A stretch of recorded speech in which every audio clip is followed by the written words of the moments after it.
got me about that motherfucking chapter, man. The cruel case of Amy Lord. I've never heard of Amy Lord before.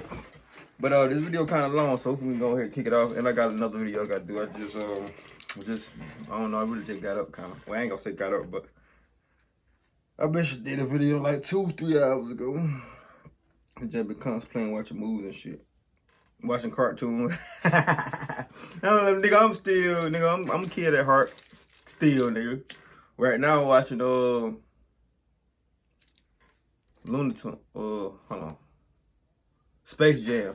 LeBron in it. I know I'm late, but I ain't never seen it. You know what I'm saying? I just got done watching Tom and Jerry. I could have made that. Anyway, we got that chapter, man. Go ahead and kick the video off. This video long as shit. I ain't gonna cut. What is Mike? And in this whole video, we are going to the city of Boston, Massachusetts, to examine a story, which is kind of like one long spiral. It was an ordeal. I got 2 videos for y'all. It was like a rampage which lasted this and a music video. 4 hours. It was an extremely music video in this. There's a lot. I'm trying to think of which adjective to use. None of them are good. This is a story of missed opportunities. It's a story of a man who was a danger before he did some danger. And it is the tragic story of a young woman who was just going out to the gym early one morning in South Boston in Southie, but she never made it. Her day would change swiftly for the worse. And her name was Amy Lord. Now let's give her extremely tragic story a go. No ma'am. The whole story took place 10 years ago in the great city of Boston, my favorite city. Go Sox, in the summer of 2013. A tough year for the city, with the marathon bombings happening just a few months prior. This is our city. And nobody gonna dictate our freedom. Stay strong. And in Boston at that time was Massachusetts native Amy Lord. Amy Beth Lord was originally from Wilbraham, just outside of Springfield, Massachusetts, and she was born in the year 1988 to parents Dennis and Cynthia. She grew up in Western Massachusetts with her 2 younger sisters while attending Minnechaug High School. And while attending Minnechaug High School, she was the captain of the Falcons cheerleading team. And after graduating, she went on to attend Bentley University, graduating in 2011 with a bachelor's in marketing and liberal studies. Pretty much like straight out of university, she grabbed a job at Genuine Interactive, a digital marketing company, where she worked as a online marketing specialist. In her free time, Amy, she loved to dance, and everybody would say she was an extremely loyal person. It's a real underrated attribute if you ask me. And she was someone who was just full of life and energy, something which comes across in the pictures you can see of her, you can feel it. In 2013, she was living in South Boston, on Dorchester Street. And at 24 years of age, her life seemed limitless. She had her friends, she had her boyfriend. But one July morning in 2013, all of that would come crashing down. On Tuesday, July 23rd, well, this is a regular-ass Tuesday, for most people. The alarms went off first thing in the morning. People prepared their breakfasts. They got out into their cars to get into the morning rush hour traffic. They walked into their job. They sat down at their desk. They sipped a cup of joe while turning on the computer. However, at Genuine Interactive, as the clock dial went past 9, and then kind of to all the numbers that follow 9, people began to notice something. Where was Amy? She hadn't called. She hadn't given a ring, to say she'd be late, to say she was going to be ill or whatever. And so her coworkers began calling her phone, but her phone rang out again and again and again to no answer from Amy. They called her parents, Dennis and Cynthia, to see if everything was okay, if there was something going on. They hadn't heard from Amy either. What? So she hadn't suddenly gone off for a family emergency back in Wilbraham or anything like that. Nobody knew where she was. It was shortly after 11 o'clock that Amy's manager dialed 911 to ask for a welfare check. Everybody's starting to get worried about Amy. She was swiftly reported missing. And so people went to her apartment. Her family, her parents had raced into Boston from Wilbraham. They searched inside her Southie apartment, found nothing. No signs of a struggle, no signs of anything. Nothing was out of the ordinary in her apartment, but they did notice that in like the lobby, just in the entrance of her apartment building, there was something's up. They seen a contact lens on the ground, and Amy wore contacts. They also seen some marks on the wall that looked like impact marks. It sounded like that Hannibal let the story when the dude had left the girl. Y'all remember that story? That was one of my crazy. That was a Mr. Baller story. That was a crazy story. I ain't gonna cap. Then, the police learning what kind of car she drove, a Jeep Cherokee, that provided the first lead in the disappearance, the missing persons report of Amy Beth Lord and where she could be. It provided it, right? Because just a few hours early, at around 8:45 a.m., again, the same morning, 23rd of July, in South Boston, a Jeep Cherokee was found engulfed in flames. An investigation had begun, trying to track down who owned this, but then the investigators, missing Amy, same type of car, found engulfed in flames, matching the license plate, putting two and two together. Putting two and two together equaled, oh shit. Someone had poured gasoline all over Amy's car, and it had gone into flames. But inside the car, no Amy. Nothing. Thank God. Thank God. Worry at this point, all-time high. Like, you can't even see it. To try and trace her movements, they went to her bank to check her bank records. Maybe she decided to do something completely out of character and start a new life when her own life that she already had.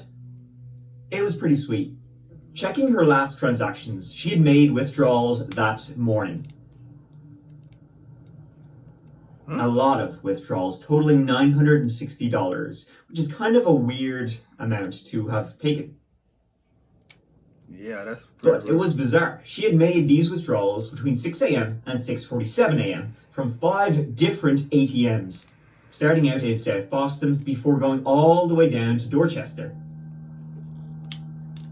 So her last transaction was in Dorchester, but then she drove all the way back up to South Boston, or her car was driven all the way back up to South Boston, and then... But of course, the thing about ATMs, they have cameras attached. They requested the footage from every transaction. Maybe it wasn't her making these transactions, but in the meantime, things would take a sudden turn. At approximately 4 p.m., again that same day, a cyclist out in Hyde Park spotted a body in the woods. This is even further out from where Amy lived and where her car was found. Amidst the undergrowth lay the body of a young woman, naked and stabbed all over. Comparing her face with the pictures they had of Amy, they were very quickly able to identify her. The medical examiner would later be able to say she had been stripped, she had been beaten, she had been stabbed over 40 times and strangled. And then her body just left on an isolated path. You know how many times it takes you to... Okay, shooting somebody 40 times is the same thing but different. Stabbing, that's physical. You gotta do that shit like... You know how many times you gotta go back and forth and stab a motherfucker? You gotta be on some scream shit. And I ain't never seen scream them down. I ain't never seen them stab that many goddamn times. Except for Buddy ass, the last Buddy, they stabbed the shit out of him. I ain't gonna even hold you. Light skinned Buddy on screen, I forgot his name. The nigga who look like Swag. That nigga whack. Little pack. I'm talking about Fade Swag. He look just like that nigga. What? And what happened? That was stabbing the fuck out of him. She touched many lives. Stab. I'm talking about next to each other. 2 screens next to each other. Stabbing one person is crazy, by the way. Whoever came up with that idea just wow. I ain't gonna lie. Whoever came with that idea. Kid, everyone's gonna tell you the same thing. She really was. It's not just saying that. She was an angel. She was really special. I bet you a bomb did this. When the detectives got the footage, and the footage wasn't sent to them in chronological order, well, it showed Amy. She was using ATMs that morning. It was her. Boop, boop, boop, boop. Was she with somebody?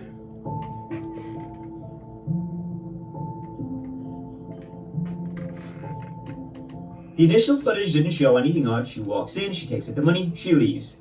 The next one is very similar to that. Nothing Somebody in the alarming. car? Except for one thing. What? Amy got out of the car and then got back in the car in the passenger seat. Ooh, okay. Someone else was driving the car. Man, that was hard ass. She tripping. As more footage came in with clearer views of her, it looked like Amy had been beaten. Her left eye was swollen. She looked like she had bruises on her face. She had injuries. And at this point it was becoming clear she'd been kidnapped. She looked terrified. That's why I tell y'all females, get you, I know females watch I know y'all females watch my videos. Get y'all a fucking gun, man. Y'all, them tasers ain't working. Motherfucker can fight through a taser. A taser. But indeed she was kidnapped. Why didn't she run when she had these opportunities at an ATM when the kidnapper, this mysterious person who you can never really see, is in her car, driving her car? The police didn't know. They didn't know who's in the car. They didn't know what this mysterious person had on her. Who knows? Maybe they had a gun trained on her. The only thing they could see was that it was a male, and he wore a baseball cap and a mask, or his t-shirt was pulled up over his mouth, but his face was You can see disguised. it. God damn, you can see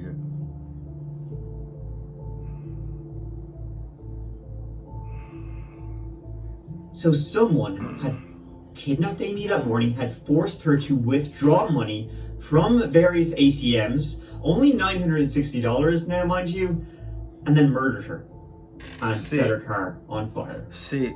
You already Who got was what you this wanted. piece of shit? You already got what you wanted. You got 9,000. Well, going back even. You got 9,000. I know if I'm going on this. You got $9,000. You burnt this girl car, then stabbed her and strangled her. You stabbed the girl 40 times. You could have let that girl live. If she ain't seen your face, it waited it in. I don't know. Further, they were able to get CCTV from across the street from Amy's place. And it showed that at 5:37 a.m., when Amy would have been leaving her apartment to go to the gym before work, someone was on her street. It looked like it was a crime of opportunity. A guy was walking by her apartment building and then stops as Amy was opening the door to leave. But he pushed his way in, pushing her back into her building, and the door shut. Then, likely, she was attacked in the lobby of her own building, beaten viciously for about 15 minutes, because it's 15 minutes before they emerge. Again, going in the direction of her car. So you can presume that somebody was just walking by and took advantage of the situation, even though this didn't seem planned. By the way they're walking, it just seems like they suddenly, on a dime, just switch around, forcing her back into her building, beating her, kidnapping her, ultimately killing her. And maybe she wasn't the only one who was attacked. While the police were tracking Amy's car, trying to find out the route her car had gone that entire day to see if they could try and identify who had been the guy who had been driving it, another call came in again that same day. A woman had been attacked and stabbed real close to where Amy lived. I'm talking 2 blocks away. Damn. Again in South Boston, from Amy's apartment. This was at around midnight that night, and a woman named Kaylee Ballantyne was walking home after work.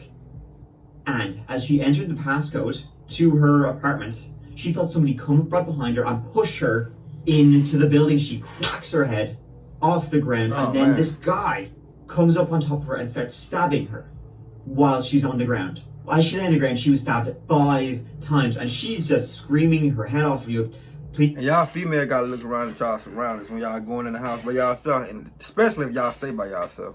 Y'all gotta start looking around, especially if y'all got kids too.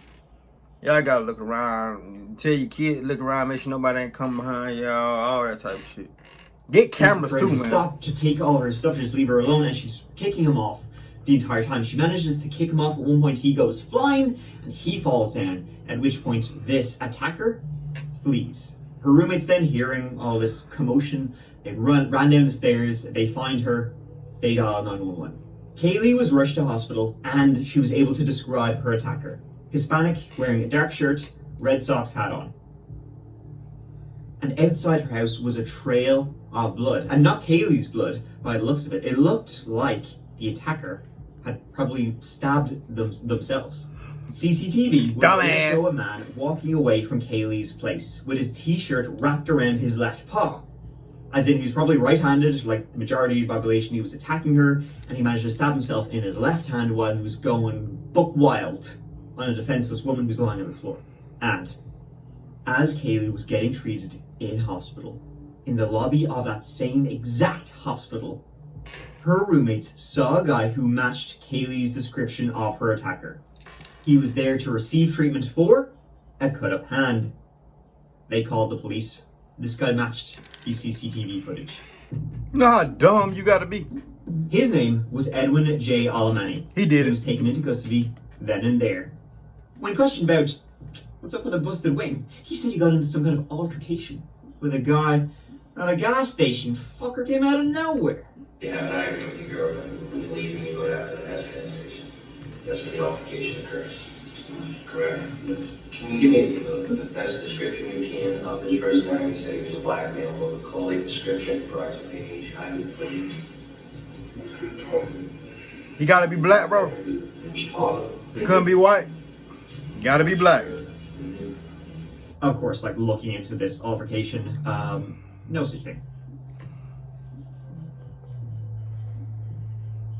He was then charged with the attack on Kaylee Valentine. But the attack on Kaylee was so similar to what had happened to Amy. Again, this is all in the same day, right? A guy that he's in the exact same area, like literally 2 blocks away from block her. away. Now, Amy, Block he to pushes, as you know, he pushes her way into the building and he starts attacking her in the lobby. Could this be the same guy who had murdered Amy Lord just a couple of hours previously? And on his sneakers, they found blood, which, when it was tested, matched Amy Lord's blood. And they were able to find... Man, that shit have caught me off guard.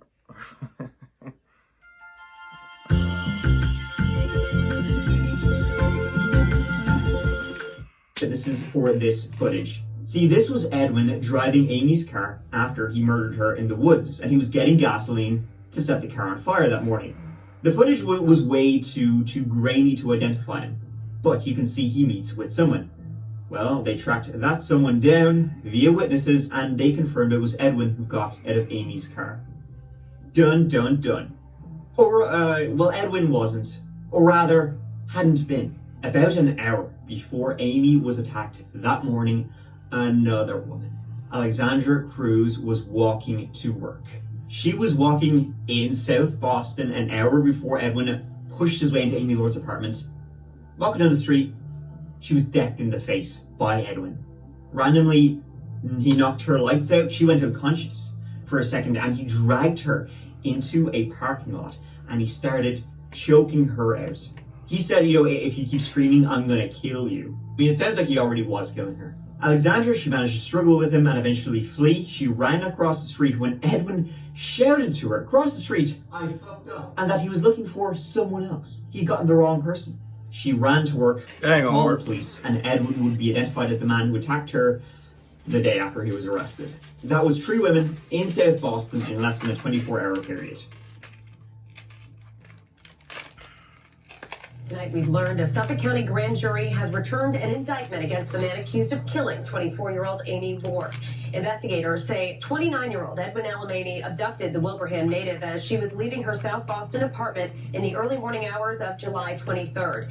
They say not only did he beat her, but drove her to ATMs around South Boston before eventually stabbing her to death and dumping her body. I don't want to show his Alamani face. is charged with first-degree murder and kidnapping, among other charges. The evidence that was developed in the course of the investigation shows that Alamani abducted Amy Lord as she left her Dorchester Street apartment shortly before 6 a.m. We believe he beat her and forced her into her Jeep Cherokee at knife point. In a little less than an hour that followed, he ordered her to make cash withdrawals at 4 bank machines through South Boston and Dorchester. He then transported Miss Lord to the Stony Brook Reservation in Hyde Park, where he murdered her. Alamani is already charged with assaulting 2 other women within a 24-hour period around Lord's killing. So who was Edwin Alamani? Well, he was someone who had been in and out of the system his entire life. Edwin was born in 1984 and had a long history of mental health issues, hallucinations, depression, psychological disorders, and was hospitalized several times as a youth.